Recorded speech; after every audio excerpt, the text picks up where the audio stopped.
documental del Sanatorio Durán, ubicado en la provincia de Cartago, Costa Rica. Fue creado en 1915 por iniciativa del Dr. Carlos Durán Cartín, con el objetivo de tratar a los enfermos de tuberculosis. En 1918 abrió sus puertas y se convirtió en un modelo para toda Centroamérica en el tratamiento de esta enfermedad. Hablemos un poco más sobre el Dr. Carlos Durán y el nacimiento del sanatorio. El Dr. Carlos Durán Martín es hijo del salvadoreño José Durán Santillana y de la costarricense Ramona Cartín Mora. Nació en San José el 12 de noviembre de 1852. Con respecto a sus estudios, llevó medicina en la Universidad de Santo Tomás. Posteriormente, cursó un año en la Facultad de Medicina de París y luego se trasladó hasta Londres. A sus 22 años, viajó por Europa estudiando en distintas clínicas de este continente. Cuando estuvo ya de regreso en Costa Rica, se incorporó inmediatamente en el Hospital San Juan de Dios, donde tuvo cargos importantes. Con respecto a la tuberculosis, el doctor sufrió esta enfermedad en su propia familia, pues su hija se contagió, por lo cual decidió realizar un viaje al Sanatorio Liberty en Nueva York, pues se creía que era uno de los mejores sanatorios. Su hija exitosamente se cura y de vuelta en el país decide crear un sanatorio que fuera como los del primer mundo en cuanto a calidad del tratamiento e infraestructura, para que albergara personas que se hubieran contagiado de esta enfermedad, tanto costarricenses como extranjeros. Estos últimos debían pagar a cambio de la atención. De hecho, todos los pacientes debían retribuir económicamente al sanatorio. Los pacientes de tuberculosis más pobres eran atendidos en el Hospital San Juan de Dios. Es importante destacar que el Dr. Durán no se limitó solo a proponer sus proyectos, sino que presentó alternativas con que financiarlos. Una de ellas fue crear un impuesto al licor, con lo cual se pudo costear la construcción y mantenimiento del sanatorio, entre otros proyectos. Es por medio de la ley número 58 del 16 de agosto de 1945 del Congreso Constitucional que se ordena la construcción de un sanatorio que tratase a pacientes que tuvieran tuberculosis. Se funda ya en 1918, llamándose Sanatorio Carit. Posteriormente, por el decreto que se hace el 22 de junio de 1931 por el presidente Cleto González Víquez, lo llama Sanatorio Carlos Durán Cartín. Fue ubicado en Tierra Blanca de Cartago, debido a que cumplía con los requisitos del tipo de institución médica que iba a instalarse, como por ejemplo la altitud, el clima y la poca población. El Sanatorio Carit abre el 1 de noviembre, con 4 secciones: un pabellón de hombres, el segundo de mujeres, el tercero de niños y el cuarto para extranjeros y personas con altos recursos económicos. Asimismo, por estar ubicados a tanta distancia de Cartago Centro, tuvieron que tener sus propios huertos, lechería, carnicería y pulpería. Durante su existencia, el sanatorio se vio administrado por diferentes gobiernos.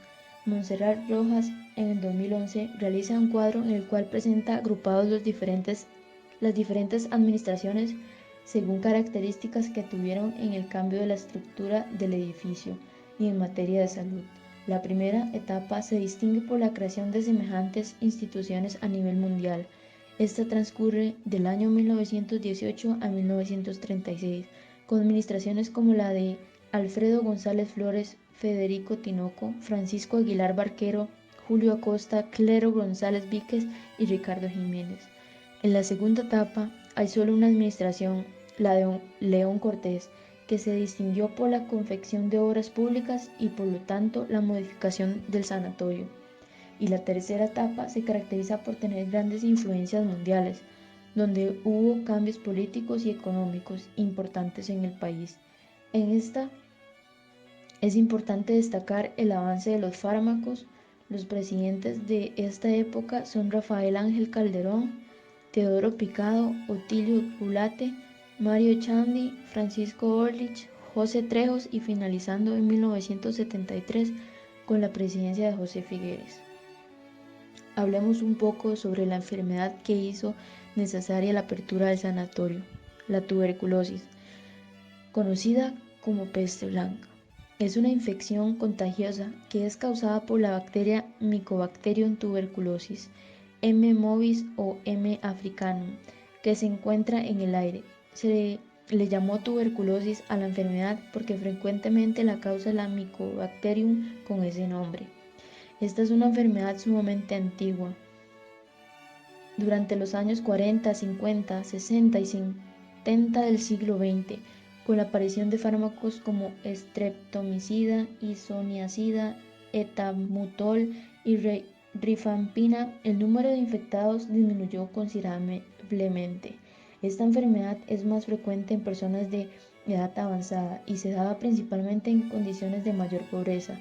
Una de las causas es que su tratamiento en ciertos lugares tenía un alto costo.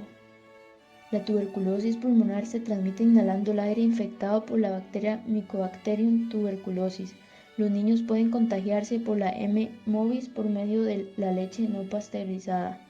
La tuberculosis puede encontrarse en el cuerpo de la persona sin que ésta la note y su sistema inmunológico lo puede eliminar. Sin embargo, también puede quedar albergada e inactiva en unos glóbulos blancos llamados macrófagos. Con respecto a los sanatorios, nacen por la enfermedad no estaba siendo tratada como debida, tomando en cuenta los daños y muertes que estaba causando. Así que el primer paso a tomar fue la aislación, y de esta forma se crearon estas instituciones específicas para esta enfermedad. Por lo en general eran ubicados en zonas aisladas y con una suficiente altura, puesto que esta característica proveía una mejor iluminación, menor humedad, aire fresco y frío que estimulaba el sistema respiratorio, y la altura también beneficiaba a la sangre. Es importante recalcar que el Sanatorio Durán cumplía con estas características, lo cual junto con el tratamiento dado le dio un gran prestigio y reconocimiento, llegándolo a comparar con los de primer mundo.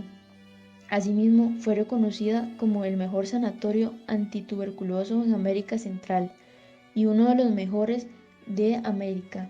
Incluso el Dr. Carlos Durán se inspiró en un sanatorio estadounidense llamado Eudwood Sanatorium para la construcción del Sanatorio Carib. Hablemos un poco de la gente del sanatorio. Las personas que se vieron involucradas en esta institución no solo fueron enfermos y médicos, existió también un grupo de monjas, las Hermanas de la Caridad de Santa Ana. Esta congregación nace en Zaragoza, España. Llegan al continente americano en 1890 para atender a los leprosos en Venezuela. El doctor Antonio Peña Chavarría, quien era ministro de Salud en Costa Rica, les pide a las hermanas que vengan al país para prestar sus servicios en el Sanatorio Durán. Estas llegan el 21 de febrero de 1935. Según distintas opiniones dadas por un monaguillo y un hijo de un doctor entrevistadas en la tesis de Barquero, Mena y Rojas, las monjas eran trabajadoras, fuertes, de mano dura, que algunas personas las querían y las respetaban, a otras no les agradaba mucho e incluso podían sentir miedo, pero que sin embargo eran necesarias para mantener el buen funcionamiento del sanatorio. Evidentemente los médicos eran otro de los cuerpos indispensables en el sanatorio. Estos intentaban curar a enfermos de tuberculosis, costarricenses y extranjeros, como anteriormente se ha mencionado. Eran personas muy respetadas, se consideraban como aquellas que hacían el bien por el pueblo, íntegras y rectas. Por el exitoso tratamiento que brindaban, doctores venían del extranjero para especializarse en enfermedades de pulmón. También se dice que eran doctores muy humanitarios y un buen trabajador, recuerda así al doctor Raúl Blanco Cervantes, ya que cuando algún trabajador se accidentaba, lo atendían de gratis. Tanto los doctores como las monjas vivían en las instalaciones del Sanatorio Durán. Las primeras vivían en el edificio administrativo. De hecho, una zona de esta área no tiene acceso para los visitantes y casi no hay información, pues nadie más entraba allí. Los doctores tenían casas un poco más aisladas del edificio central, es decir, de los pabellones de hombres, mujeres y niños. Además, se puede decir que las residencias de monjas y doctores tenían la característica de poder observar todos los demás pabellones. Por otro lado, totalmente se encuentran los pacientes. Para que estos ingresaran al sanatorio había un proceso que debía cumplirse, el cual iniciaba con una extensa entrevista Posteriormente se verificaba su evolución clínica para finalmente ser integrado en el cuerpo de pacientes. Cuando en 1930 Blanco Cervantes empieza a dirigir la institución, decide que cada paciente debe internarse 3 meses como mínimo y luego una junta valoraba sus avances para determinar si el paciente podía salir o si debía seguir internado más tiempo. Por esta razón, muchos pacientes se sentían aprisionados en el Sanatorio Durán, emocional y psicológicamente. Era algo que los iba a marcar en sus vidas. El fin como sanatorio, para dar lugar a otros nuevos inquilinos. Cuando los avances médicos y farmacéuticos empezaron a dar frutos, la población contagiada de tuberculosis empezó a disminuir y aquellos pacientes infectados no eran diagnosticados como graves, por lo que podían ser atendidos en otros hospitales, principalmente en el Hospital Nacional para Tuberculosis, hoy día el Blanco Cervantes, y ya no en este centro específico. Es así como en el año 1973 el sanatorio fue cerrado. Sin embargo, ese mismo año el Ministerio de Justicia tomó el lugar para hacer el Centro de Adaptación Juvenil Luis Felipe González Flores, también a cargo de las Monjas Hermanas de la Caridad. Es destacable documentar que la destrucción del pabellón de hombres se dio a causa de un incendio provocado por los menores para poder escapar del lugar. Sin embargo, esta institución no duró mucho tiempo. Otra característica muy interesante es que también tuvo un cárcel modelo del cual fue sede el sanatorio, lo que hizo que en 1990 se diera la infraestructura al Ministerio de Agricultura y Ganadería, quienes por su parte dieron los terrenos a UPA Nacional, Unión de Pequeños y Medianos Productores Nacionales.